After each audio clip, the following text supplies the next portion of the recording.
Hello, my name's Ben Musgrave and I'm a playwright. I've written two plays now for Y Touring, although only one of them has had a full touring production. The plays were called Breathing Country and Global Warming.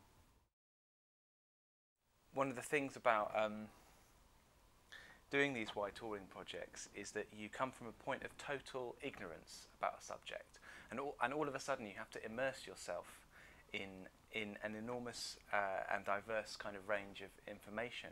And it's kind of like the science muscle in my brain that had lain dormant for 15 years since I was 16 or however long ago it was suddenly growing again. And it was also very exciting to work with an expert and to kind of enter a scientific world. And sort of it was kind of interesting to feel like as a playwright, as an artist, I feel sort of that the scientists feel kind of similarly kind of excluded from the mainstream, and they have their own language and their own kind of ways of being, and in some sense is kind of remote from me as I am remote from them.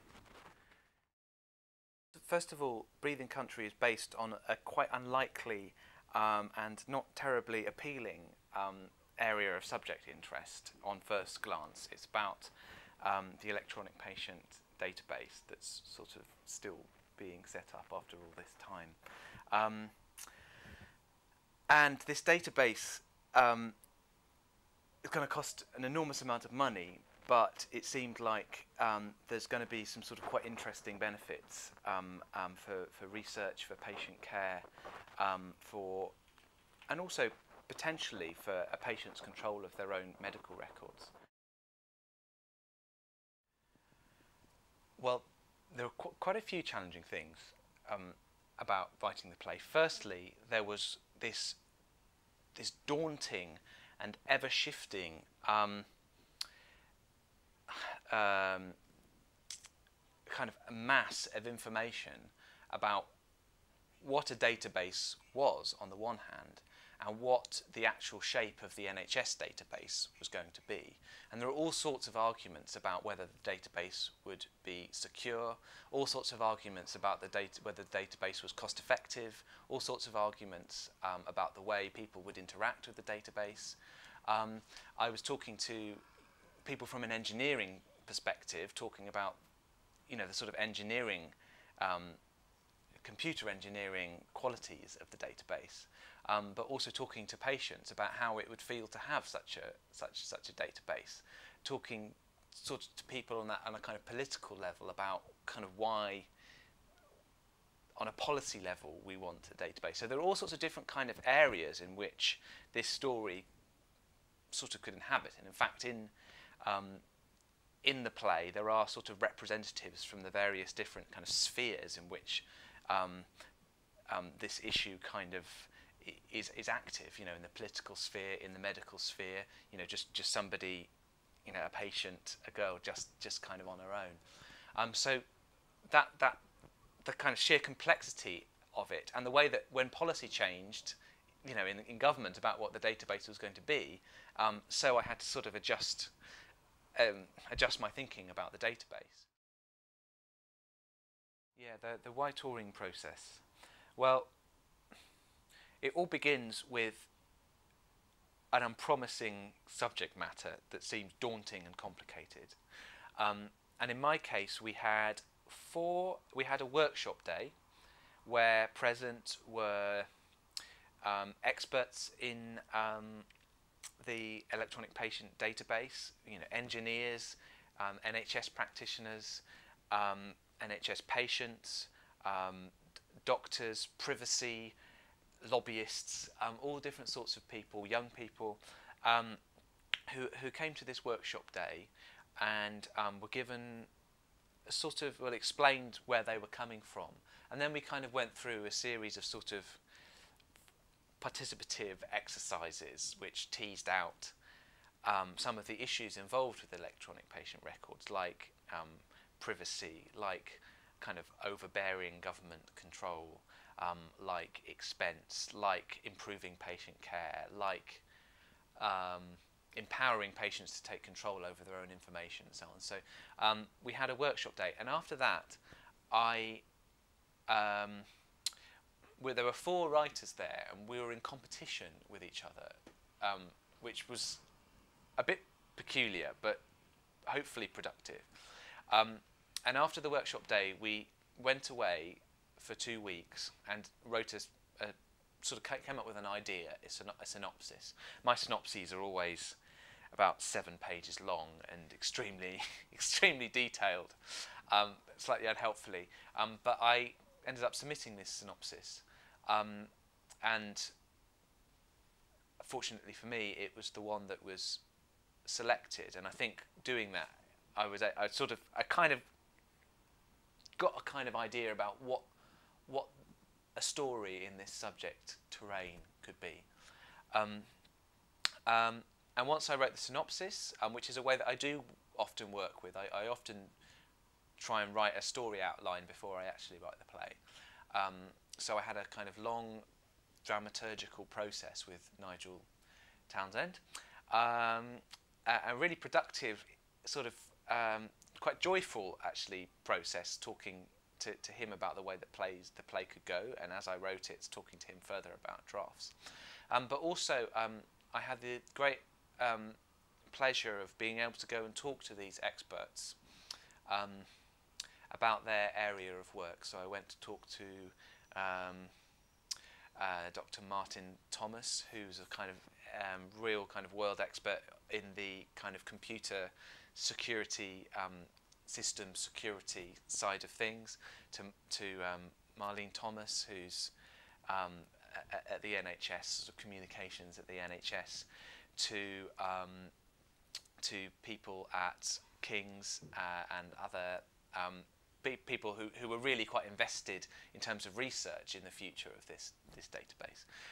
And that was kind of intimidating and fascinating. It's funny when you're a writer, because you're going to these experts who are so deeply involved in their field that when they speak to people about their work, they imagine that people know what they're talking about. But one of the interesting things about going in as a wide touring writer is that you know absolutely nothing in general. And actually being a fool and making mistakes and sort of not understanding things is sort of all part of the process, I think, actually. Kind of making a fool of yourself and bumbling around until you work out where you are is a sort of slightly uncomfortable but necessary part of the process. Anyway, so then I wrote lots of drafts. No, not lots of drafts. I wrote a couple of drafts of the play, and it felt to me like with each one the play was getting shorter and clearer. And eventually we went into rehearsal. And again, rehearsal is a really important part of calibrating your script, because sometimes things don't work, and sometimes things become blindingly obvious when somebody is saying them that wasn't blindingly obviously on the page. And then it kind of started being tested out in schools. So we had a couple of previews in schools, and got their responses, and the play continued to change as that happened. And all of a sudden, finally, we were kind of in these, we were performing in these cavernous school halls, or appropriate studio spaces, or wherever, and going to kind of very different sorts of venues every day. And I went to the play quite a bit at first, actually, and it was really kind of interesting how it was received differently in different places, and how it seemed like certain bits worked better in one place and not in another. I think I really have.